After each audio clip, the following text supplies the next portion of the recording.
you have got questions which have been sent to you, questions which strike me of being almost examination-style quality, which ask you things like the number of how much of the world's pigs are eaten in China. This is a test you are supposed to complete by the end of this session. The panel has already tried it, and Amory, I think, was the only one who got it right, or certainly John and I failed the pigs test. At the end, we will read out both, I think, your answers, but particularly what the correct ones are. This session is on when governments don't take the lead, who does? And that, for me, is often the crucial question. The Economist has spent 160 years largely lamenting the fact that governments do far too much. But this strikes me as an area where the private sector does matter and matters enormously, because you cannot rely on governments to do everything. And I'm going to impose a somewhat arbitrary limit in terms of stopping the panelists, and if possible, stopping the questioners from just automatically blaming government for everything on this. It's very tempting, and I've had a very profitable journalistic career doing that. But in this particular session, I'd like as much as possible to focus on what private companies can do in this area. And to that end, we have an exceptionally good panel. Next door to me, we have Jochen Zeitz, who's the CEO of Sport and Lifestyle and chairman of the board of Puma. Next door to him, we have John Browne, Lord Browne of Madingley, partner of Riverstone Holdings and former CEO of BP. And next door to him, we have another titan of British industry, Sir Terry Lee, the former CEO of Tesco. But what we're going to do in this session is we're going to begin with Amory Lovins, who is going to set out for us in no more than 10 minutes an overview of exactly how the challenges that business and government can face together, and then we're going to come together as a panel and discuss that, and then we're going to throw it open to questions to you, and then at the end we come back and reveal how much you know or don't know about pigs, water, and other vital things. Amory, do you want to begin? Thank you, John, and good morning. What does one do about a tough problem, let's say energy, in a country, say, like mine, where our $1 one vote system has given us the best government money can buy, and Congress can't decide anything? I think the first thing one does is give up the notion that one must wait for Congress to tell us all what unnatural acts to commit in the marketplace and get on with what we're good at, which for the private sector is making money. And indeed, let's rely on our most effective institutions, for example, private enterprise, sped by military innovation and co-evolving with civil society, to run round our least effective institutions. It's also very helpful if the approach is trans-ideological, so that whether you care most about profits and jobs and competitive advantage, or about national security, or about environmental stewardship and climate protection and public health, it's okay. Any of those outcomes will do. If you like any one or more, you can get behind the result, because we're focusing on outcomes, not motives. And you don't have to agree which of them is most important, and you don't even need to like all of the outcomes. And third, I think it's very helpful to take advice attributed, rightly or wrongly, to General Eisenhower, that if you cannot solve a tough problem, enlarge it. That is, typically if you can't solve it, that's not because it isn't small enough to be bite-sized, but rather because it's not large enough for its boundaries to encompass the options and synergies and degrees of freedom that the solution requires. And you have to move the boundaries out till they do. Well, we took this approach to energy in my little think-and-do tank and black swan hatchery in Colorado. And we came up with a synthesis of energy that might rather surprise you, as it did us. It's called Reinventing Fire. If you're local, I'll give a talk on it at 4 p.m. Monday in the geography school, and if you're not, if you go to my profile on the website, you'll find some helpful URLs, including a TED Talk and a Foreign Affairs article.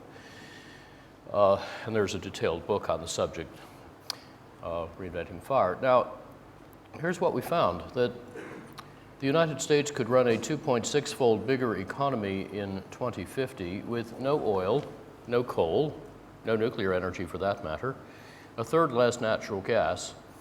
The net present valued cost of doing this would be $5 trillion less than business as usual, assuming that carbon and all other externalities are worth zero, a conservatively low estimate. We also found that this would require no new inventions and no act of Congress, but would be led by business for profit. I didn't say, please note, that no policy innovations are required, rather that they can all be done administratively or at a subnational, a state level, which is indeed where we make most energy policy anyway in the United States. Now, this result is perhaps surprising, but it follows naturally from taking economics seriously rather than literally. And it's because of the $5 trillion on the table. For example, we found that US buildings, which use 3/4 of our electricity, could triple or quadruple their energy productivity over the next 40 years at an average internal rate of return of 33%. That doesn't count huge positive externalities that are often worth 1 and sometimes 2 orders of magnitude more than the energy savings. More productive people, higher retail sales, faster learning in schools, faster healing in hospitals, and so on. Industry could double its energy productivity at a 21% internal rate of return. And these results could both be achieved, by the way, by ramping up the national average level of adoption of efficiency to the over 20 years to the levels already achieved in our more advanced states. Now, part of what makes this possible is that when you dig deeply into the design and engineering of energy efficiency, you find it is not at all what we used to think, or for that matter, what was described here yesterday, because you can now get often expanding, not diminishing returns to energy efficiency if you do what's called integrative design, which emerges from our black swan hatchery. Integrative design optimizes a whole building or vehicle or factory for multiple benefits rather than isolated components for single benefits. That's how a couple of years ago our retrofit of the Empire State Building with partners like Johnson Controls and Jones Lang LaSalle ended up saving 2/5 of the energy with a 3-year payback. And we have some other retrofits lately coming in around 70% savings, still cost effectively. It's how my own house in Colorado is preparing to harvest its 42nd banana crop up in the mountains where it used to go to minus 44 Celsius. But we have no heating system, and it was cheaper to build that way because we saved more capex leaving out the heating system than we paid to get rid of it. And the same approach applies in industry. For example, saving around 80 or 90% of the energy in pumping and fan systems, which use half our motor electricity in the world, just by using fat, short, straight pipes instead of thin, long, crooked pipes.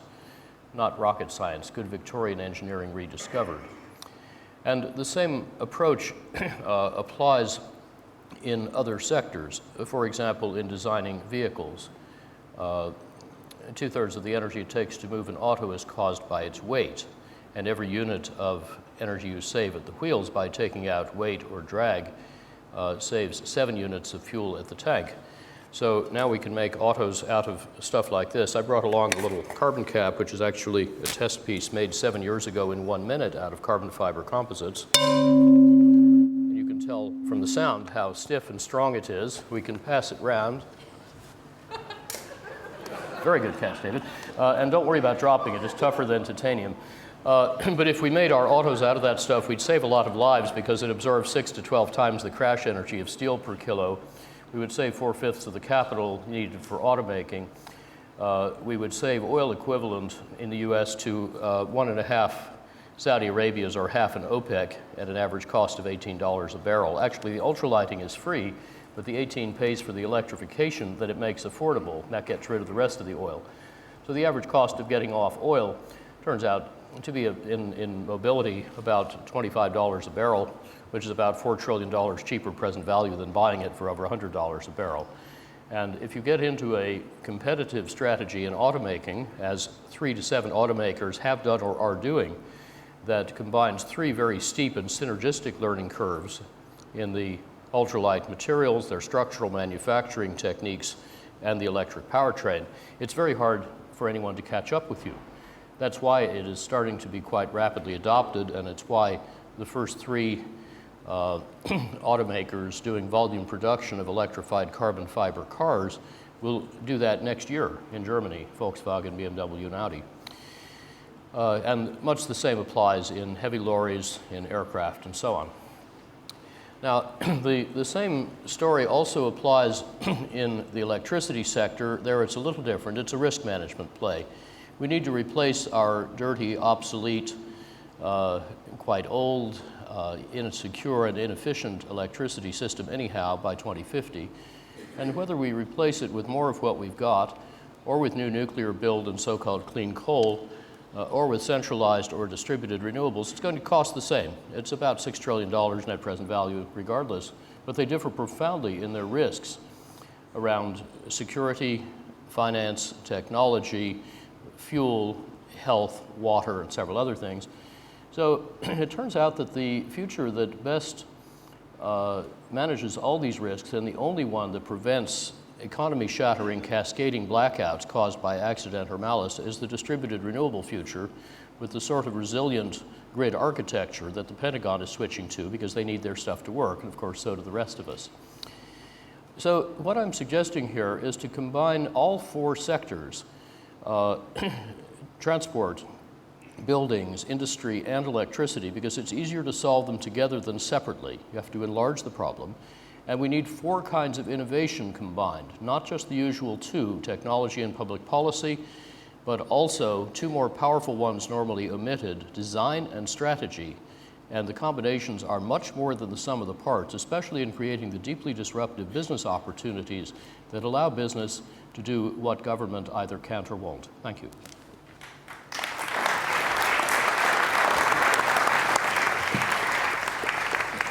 Thank you very much. I've participated in many panels all the way around the world. I've never seen a panelist try to decapitate a member of the audience with a carbon fiber.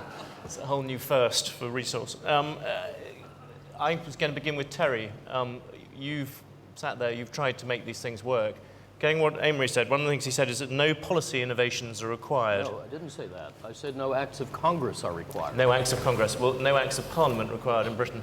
Perhaps you can tell a bit from your experience at Tesco, give an example of something that you did that you had to do because government wasn't in this area. Well, we did a lot. I suppose the most concrete example, there'd be 2. One, we built a zero carbon store just to demonstrate today that where we had to get to in the future was possible on today's technologies. And that required a completely ground-up rebuild, redesign. I'm a fan of Amory, and a lot of his comments about thoughtful design I agree with.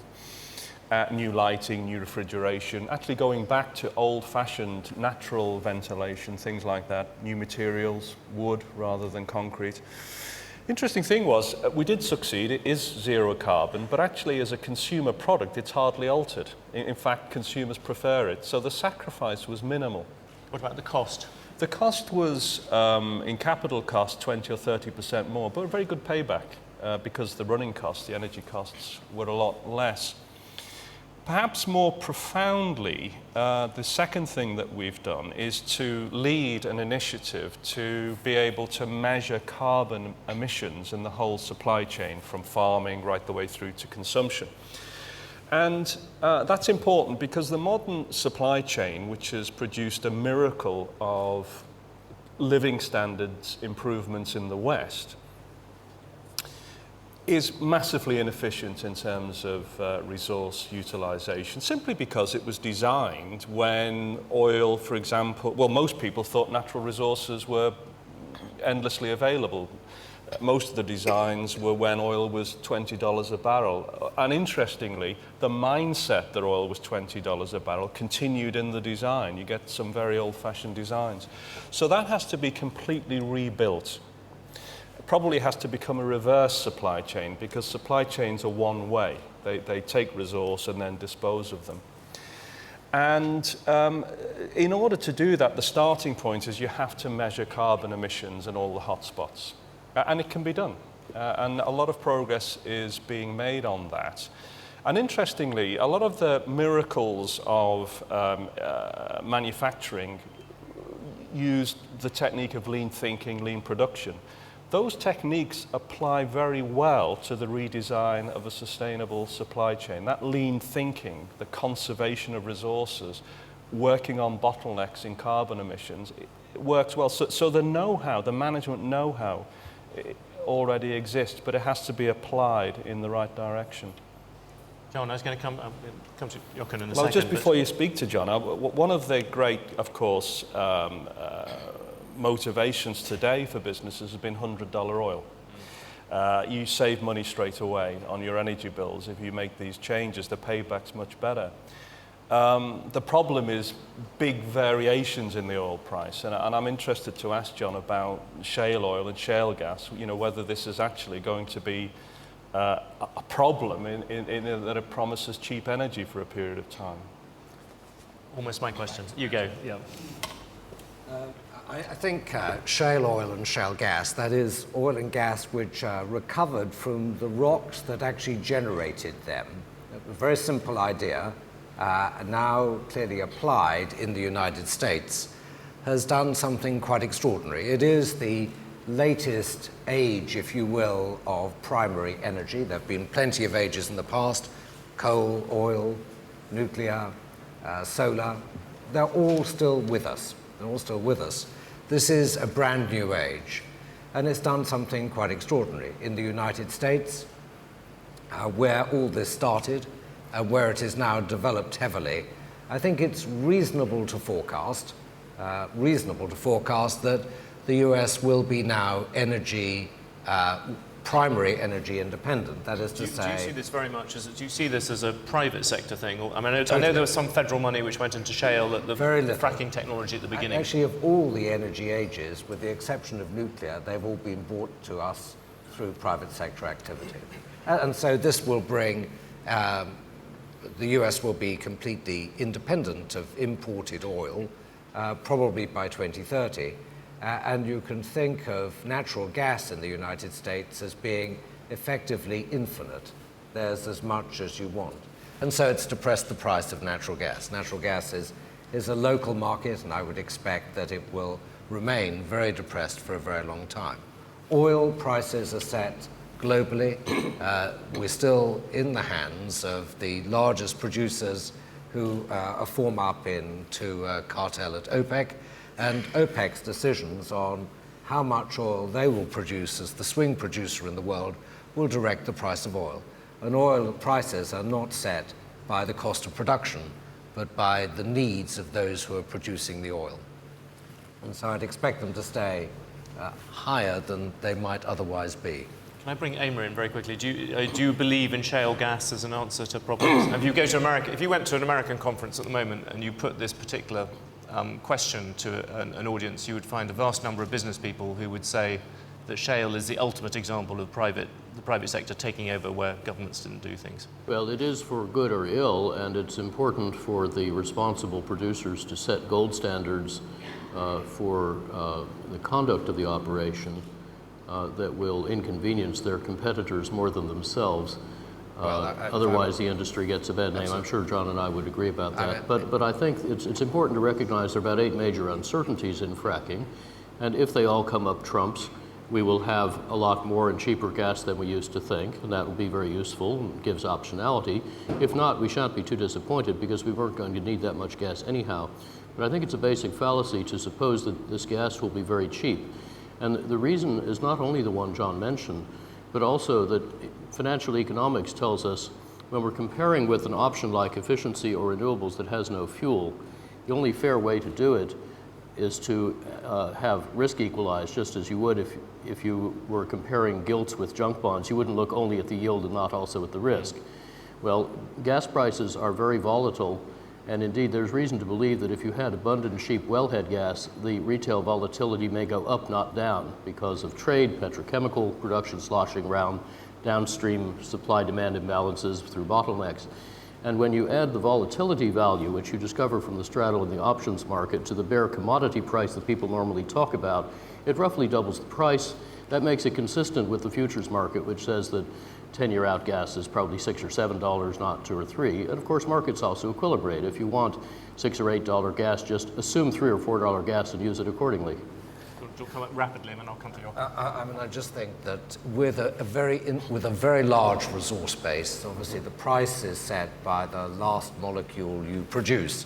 And for a long time, I think the effective price of gas in the United States will be much lower in energy equivalent terms than oil. Much, much lower. I agree with that. And therefore, I think, change the way in which the energy, the pattern of industry it develops in the United States. Yes, but would you agree you also need to count the volatility value and not just the commodity price? Yes, but indeed, most oil and gas have a very significant volatility anyway, both seasonal and This is an argument which is displayed not least in the pages of this week's Economist in a desperate attempt to advertise it. But we should come to Jochen, because actually what you've done is that you've done something which is an attempt to put numbers to things, because you produced the first ever environmental profit loss and account. Do you want to just take us through why you did that and what you think the pluses and minuses of it? Because this is something that you weren't forced to do, but a lot of people are now looking at it. I've got it in front of me here. Sure. Well, first of all, I have to take a step back and say, what's the role of business in society? And we all have our codes of conduct that are 5 pages long and nobody records them. So what we actually did is we came up with 4 words that define our moral compass, and they're very simple. It took us a year to come up with them. We're saying, if we're not fair, honest, positive, and creative in what we do, we just don't do it. So I think that's the starting point, and the word ethics in business, I think, that would work in journalism. Is very important if you really want to tackle a problem as well as deal with the difficulties of really going sustainable. So the idea of the environmental P&L was basically to say, how can we really visualize the impact that we as a business have on the environment and ultimately indirectly on society? And I felt that there were really no metrics out there. And as a sort of simple CEO for 18 years, I didn't quite understand where our environmental impacts were. So we tried to put a value to the damage that we create as a business. And at the time when the idea came up, I read about TEEB and their efforts to put a value to nature and valuing natural capital, and we went out, and actually it didn't cost us much, and the data is available. It's just a question of how far does the data reach. And when the numbers came up, I have to say I was very surprised. So I think when you think of sustainability, you have to quantify what it really means in order to also differentiate talking from walking. We talk a lot about sustainability. We all know the problem, but how are we going to really attack it? And the EP&L tells me exactly where my footprint is and where it is not. In fact, the results show that only 6% of the environmental footprint were actually generated through our own operations, 6%. So, the decision to drive hybrid cars as part of the company fleet doesn't really make a difference. The difference of doing more video conferencing is great and nice, but it doesn't really change anything. Because 57% of the environmental impact that we have, and our total impact is 145 million euros, for the entire supply chain actually happens with the production of raw materials. The cotton we use, the leather we use, the rubber, the natural rubber we use, create 57% of our environmental impact, calculated through carbon emissions, waste, pollution, land use, and water. So when you know that, you realize that actually you have to start and briefing your design in a completely different way. And that's when my statement that we have to find alternatives for leather created a big stir, because the leather industry said, what are you talking about? Leather is a good thing. I said, well, sorry, the environmental footprint is actually telling me that my monetary impact on my balance sheet is very significant, and I have to do something about it. I have to become more sustainable in my leather production. I have to find new alternative ways of producing new materials. Terry, I wonder if I could bring you in on that. I know you tried to do something similar to that at Tesco about trying to look back to see where all the impacts came from. Did you have the same thing, that you discovered that actually what you did was a relatively small part of your footprint? Yeah, very roughly, the back supply chain from the global supply chain from the farmer to Tesco is 10 times the Tesco carbon emissions. The consumer is 50 times. And that's not to shift the blame, we're right in the middle of it. But it's really to make the point that you have to work on the whole supply chain, which actually there's a lot of progress taking place. But most importantly, on the consumer. It's the consumer that has to lead this decoupling of consumption from use of natural resources. And it needs private industry to do that, because they understand the levers that motivate consumers better than governments do. Governments have got a rather old-fashioned set of regulations, laws, prescriptions. Business knows how actually to listen to consumers and produce products, services, information that make it desirable and easy to switch to a different type of consumption. If you had to take the devil's advocate rule, a lot of people would point to examples where business hasn't moved until government has generally pushed it. The government actually, from that point of view, often, if there isn't a clear profit motive, I mean, just to throw one question. I do think that's the role of government, to set good long-term framework legislation and targets that provide a certainty against which you can invest. So, for example, if you go back to the store, good legislation would be to sit down with the industry and say, by this date, we want all of our stores to be zero carbon. Then leave the industry to come up with the solutions, the investment cycles, and so on to do that. Bad government is to say you must close your stores by 8 o'clock at night, or you can't have lights, or you mustn't do these types of promotions, or you must have this amount of goods, or this type of refrigerator. In other words, micromanaging the problem. So there's a hugely important role for government, but it needs to be thoughtful. You're a supporter of the idea of a carbon price, as I remember. Yes, I am. A carbon tax? Yes, both. But they do two different things. But they effectively send the right signal to change patterns of consumption. But I think on regulation, I want to finish Amory's thought. Shale gas has a very bad reputation, and it is a function of the weakest players cutting corners. Regulation to stop people cutting corners is beneficial for everybody. It eliminates the weak players and allows the strong players to do something which is important for society. The rules that governments could do to force people to do more environmental statements like you've done? And do you think they should? I think it's a push and pull. You know, one without the other may not be enough. You know, I do believe that if you take Germany as an example, which is very often highlighted as a good example, you know, we got out of nuclear, or are getting out of nuclear. We set clear targets. We incentivized solar industry. We actually said we're going to reduce our carbon footprint as a country by 30%, which, by the way, the automotive industry was yelling and screaming about and said, no way, we'll do it. And now they're a prime example of saying we are taking the lead. So I think it does take that kickstart initially. And what is the real motivation of taking an environmental value into account in the way you do business? We very often talk about efficiencies. Well, you know, sometimes it requires effective and new solutions, and that will cost money.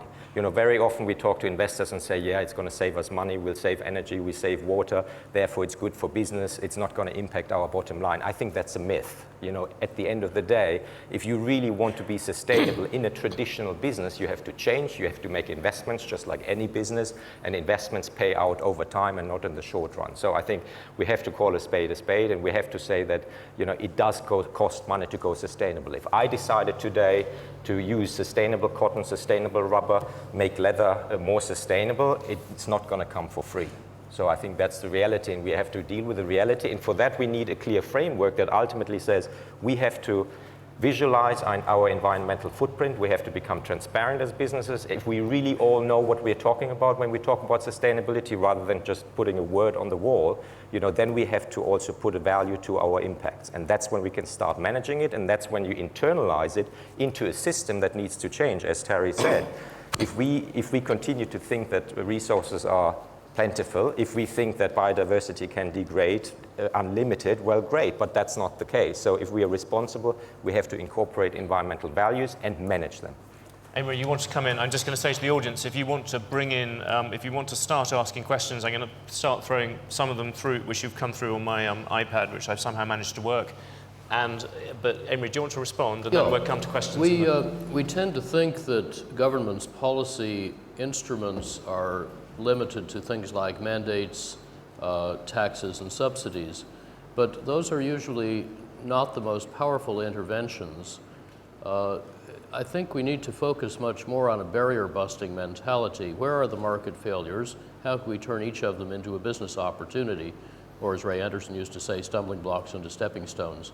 And that alchemy has some very interesting policy levers, which in the US case at least can all be done at a state level. Let me give two concrete examples. One is that we regulate the formation of retail electricity and natural gas prices at a state level in general. And we tend in, 36 of the United States, as in all of the EU and most of the world, to reward electricity providers for selling you more electricity, and we penalize them for cutting your bill. This is just as stupid as it sounds. Well, in 14 states we fixed it. We decouple revenues and profits from sales volumes, and we let the utility keep as extra profit a bit of what it saves the customer. So that can become its most lucrative activity. That profoundly changes behavior and culture. Second, the biggest obstacle to getting efficient autos is the enormous spread in discount rate between the private auto buyer, 60-odd% real discount rate effectively, and society. However, society cares a lot about the full 15-year life cycle use and impacts of the car. So there is a mechanism now in use in 5 European states that some of us proposed in the early 70s called fee-bates. It's a rebate for buying an efficient new auto paid for by fees on inefficient ones. You can keep it size and revenue neutral, unlike, say, the French ones. And yet the French one in the first 2 years trebled the speed of improving auto efficiency. And if you design it well, both the automaker and the dealers actually can double their margins. So I think this is about to happen, most likely at a state level in the US, and it would have a profound effect in reducing automakers' risk and society's cost. But it's a very light-handed, market-oriented approach that arbitrages the spread and discount rate. It's not about manipulating prices. I'm going to throw it open to questions from the audience. I was going to ask one which has come through on the machine, which was, I thought, a good one for Terry, was that if the zero carbon building that you had was both economic and the customer experience was equivalent, why weren't more built? They are being, and they're being built around the world. Some of the technology still has to be stabilized, so the new refrigeration systems, there's further work to go. But as a result of some of the technologies that are more proven, we've halved the energy consumption per square foot in 10 years. And we're going to halve it again in the next 10 years because you have an investment cycle. You have to wait for the refrigeration to wear out and so on. And we can already see enough existing technologies to get us to zero carbon across the estate. Are you experiencing, as some of your competitors are, higher sales pressure in well-daylit stores? Sorry, I'm not sure I understood the question. That you sell more per square meter a year with daylight, which saves you money anyhow on CapEx and OpEx. But it turns out the increased sales are much more important. And we work with about 5 supermarket chains, several of which are seeing this. Well, I mean, there are some obvious things that when you put doors on fridges, people find the store more comfortable because they're not frozen down the aisles, as well as selling energy. Better shelf life but you know, you have to redesign the cases. You have to make sure you can still merchandise the product. Right. But these are, you know, relatively straightforward things to solve. Doors on fridges. Hello, my name is Paul Dickinson, Carbon Disclosure Project. The theme of this conference is a crisis where we require very urgent action. We've heard of certain industries opposing new laws, but we also recognize there's a critical facilitating role for government. My question for the panel, I think, was actually your first question, John. What structures, processes, systems, and institutions do exist or should exist to allow progressive business to work effectively to ensure governments pass the kind of regulations and laws we need, the frameworks? I can let Jochen answer that one because... Well, yeah, I think if you look at business historically, you know, business, when it comes to lobbying has been very negative because it was actually used and still is used to avoid good laws to be passed. So if we come out of Rio and recognize that the role of business, because governments globally can't solve it, needs to provide the solution, I think lobbying actually needs to change to positive lobbying, you know, get governments to actually enforce positive regulation. That's not happening. How on earth do you do positive lobbying? Well, it's very simple. If we say we will be transparent as business, we want to go transparent and clearly identify our environmental footprint. If we say every business should actually say what damage are we causing to the environment, well, why shouldn't every business do that? You know, we came up with the environmental profit and loss account. A lot of companies say, you're courageous, great. You actually told the public that your impact is 145 million. I said, well, why don't you do it? Silence. So we all recognize there's a problem.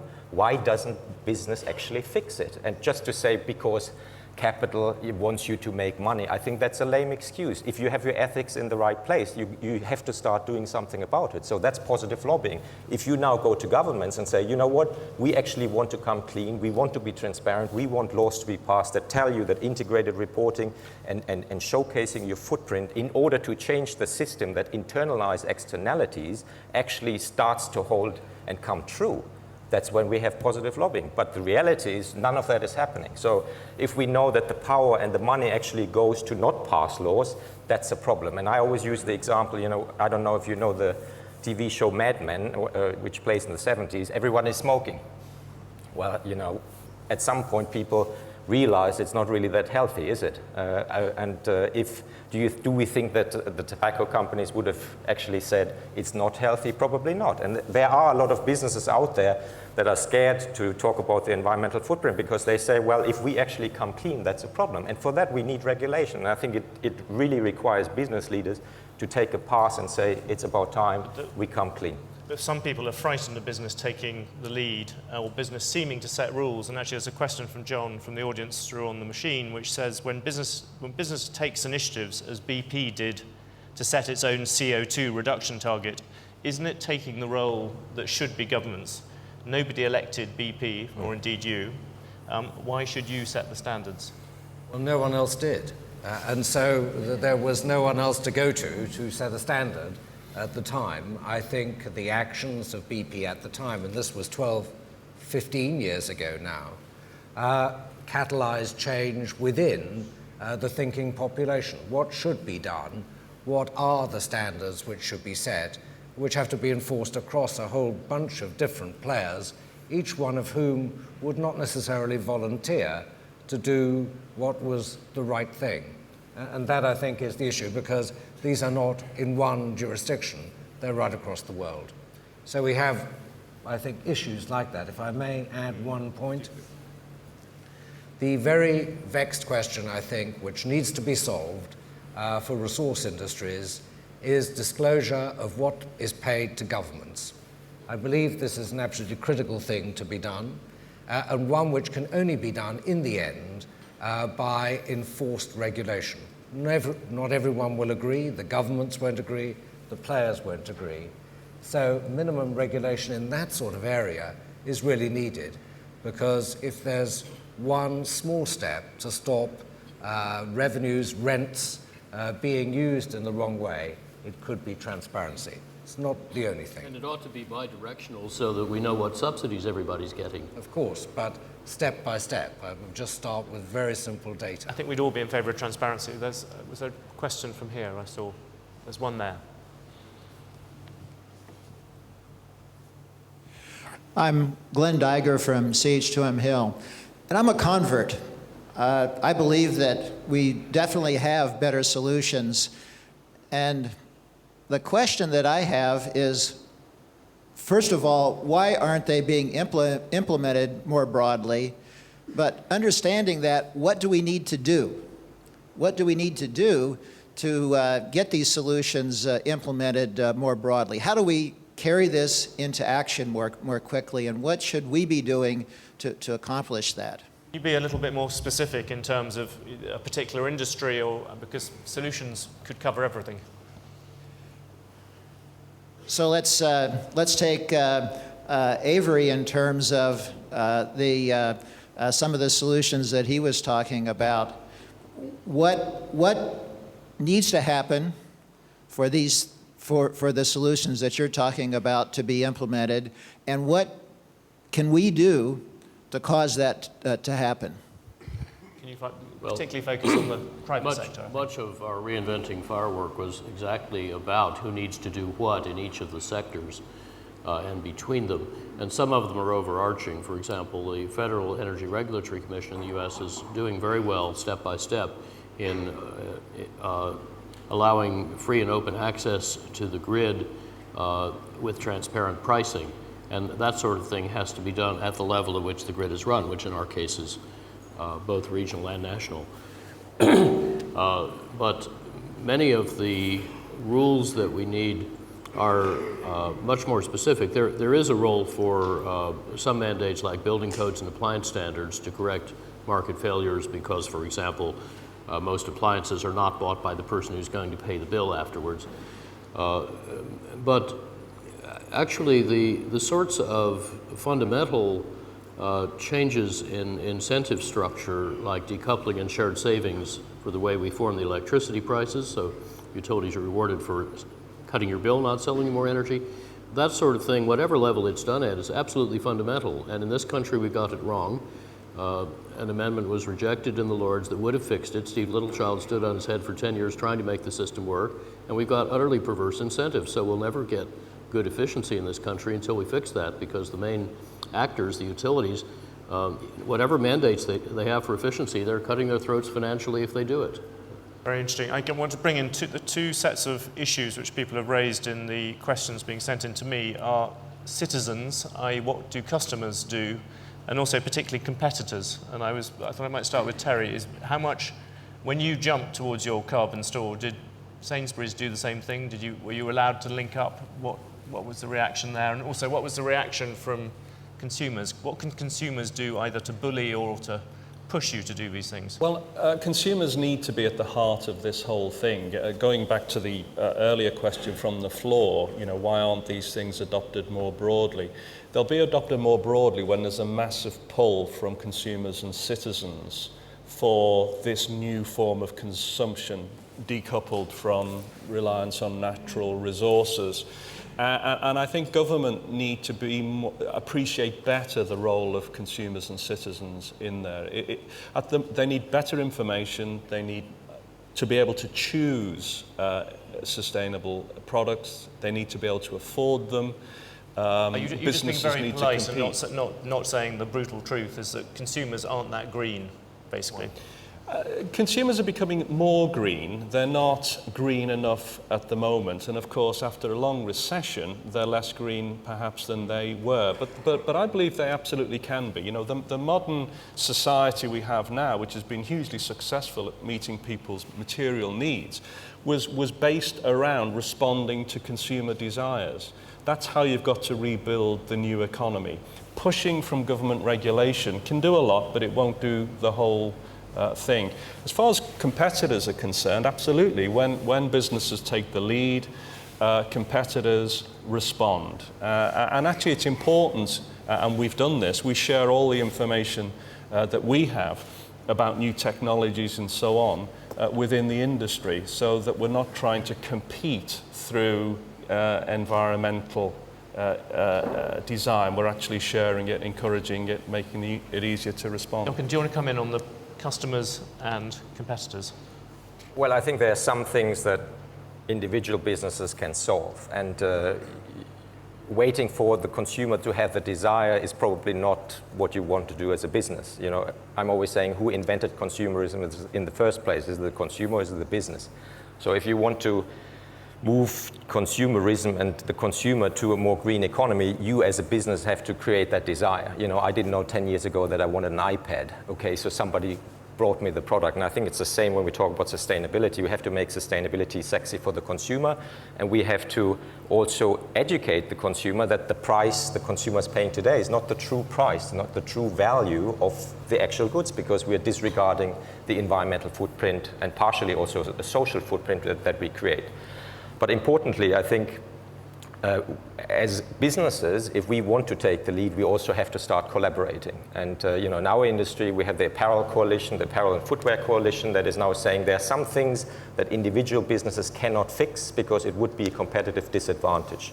So we have to find solutions as an industry, and I think industry. What would be an example of that? Well, as an example, we talk a lot about wages in our businesses. Are we paying a fair wage, or are we paying just the minimum wage? You know, if one business says we are now paying the fair wage, it would actually hit the margin. It's a discussion and a solution that we have to find as a business. If we want to integrate our environmental negative footprint into our P&L and redesign the way we do businesses, it'll cost money. It's not going to come for free. But if we as an industry, as a sector, say that's the way to go, we're a responsible business, when then jointly we can create a new platform based on which we can compete again. And that's what we as an industry are trying to do, and I think that's what other sectors should do as well.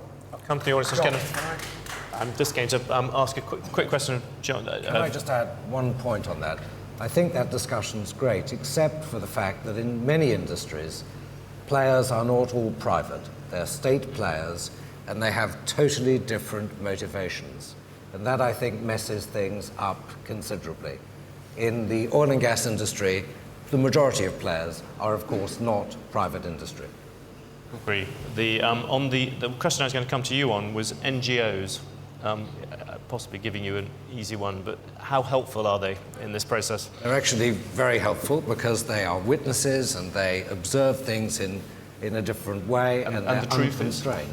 And the truth is they've actually changed the agenda. They've got things wrong from time to time by moving too quickly without examining the evidence, simply looking at the headlines rather than the underlying evidence. That was clear in something like Brent Spar, for example, which I think subsequently proved the case of the company correct.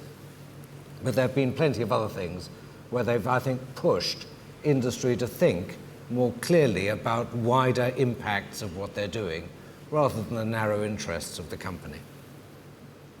Question from the audience, if there is one. One over there. Thank you. It's Alex Money from Oxford.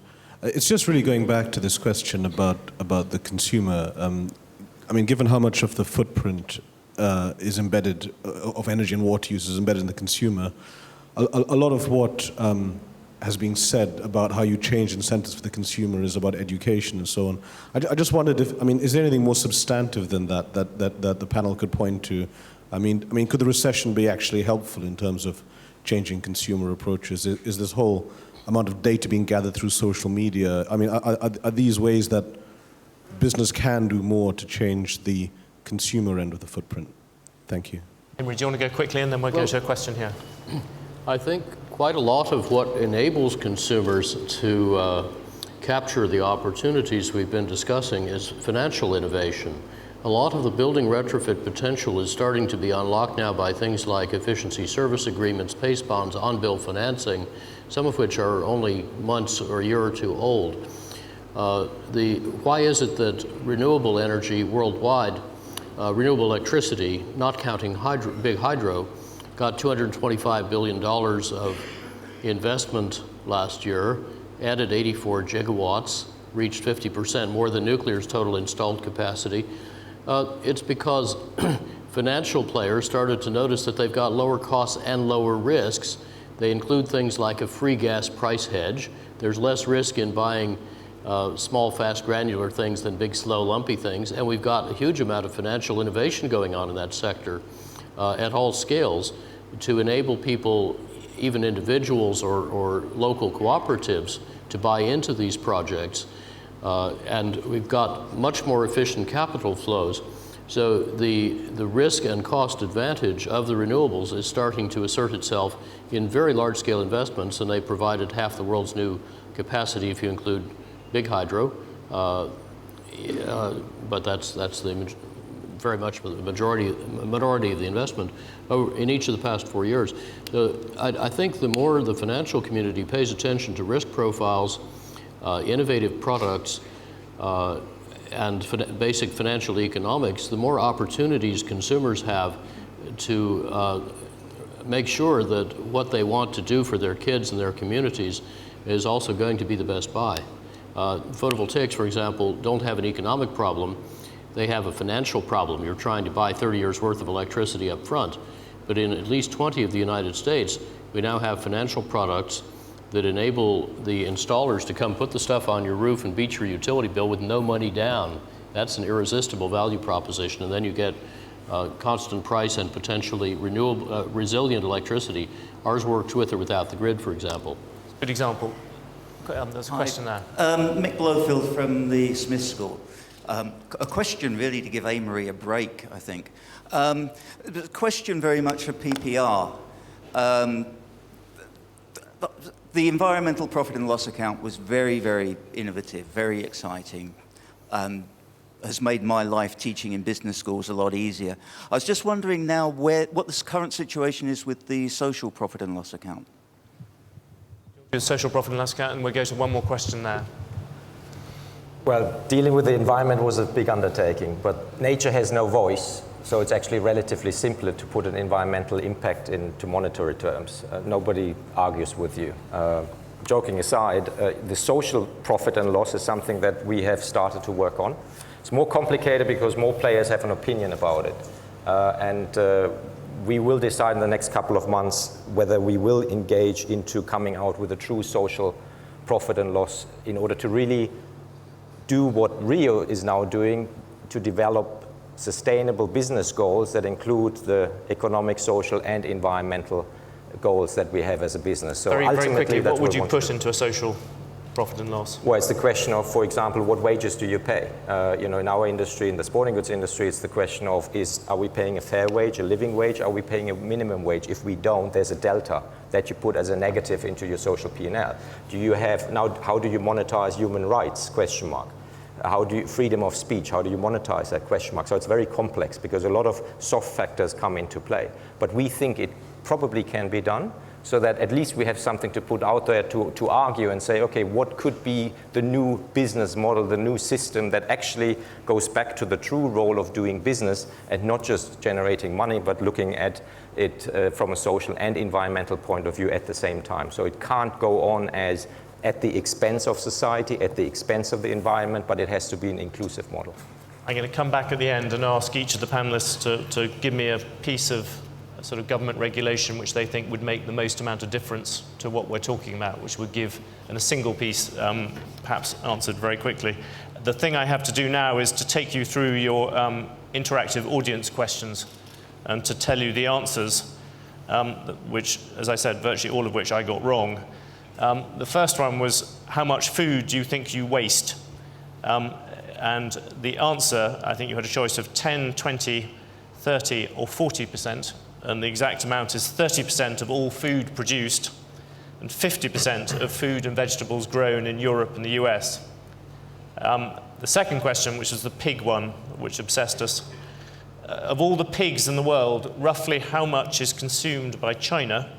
The answer, is it appearing behind me? The answer consumed by China is, the correct answer is a half. The third question, how much world food is fed to animals rather than humans? And the correct answer here is 34%. The next question, which produces the most energy out of China, Russia, Saudi Arabia, or the USA? The answer actually is China. Excluding hydro, what percentage of the world's electricity was supplied by renewables in 2011?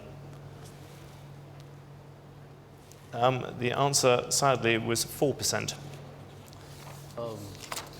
The three last questions. Which of the following uses the most water for it to be produced? And the choice was between 1 kilo of coffee beans, a T-shirt, a kilo of beef, and an A4 short sheet of paper. The answer actually is coffee. and how much water was lost through leakage in England and Wales in 2009. One has to assume it was greater this year. The answer in this case was 22%. And finally, it's rather dismal for those of us who went to Oxford University that you've all ended up taking exams in this particular building in the same place where I flunked many. How much of California's electricity supply is used for water? The answer actually is 19%. So you did considerably better than I did when I was in this building. I'm going to finish by just asking each of the panelists, I said, to just name very briefly one thing that they think governments could do in regulation which would make a sizable difference towards businesses being able to jump forward. Jochen, do you want to go first? Well, there's a lot that governments can do, but first thing is monetize and make your environmental and social footprint transparent, integrated reporting becoming a key to every business, and making it simple and not something that takes 120 pages to explain. So I think making business responsible by first making it transparent.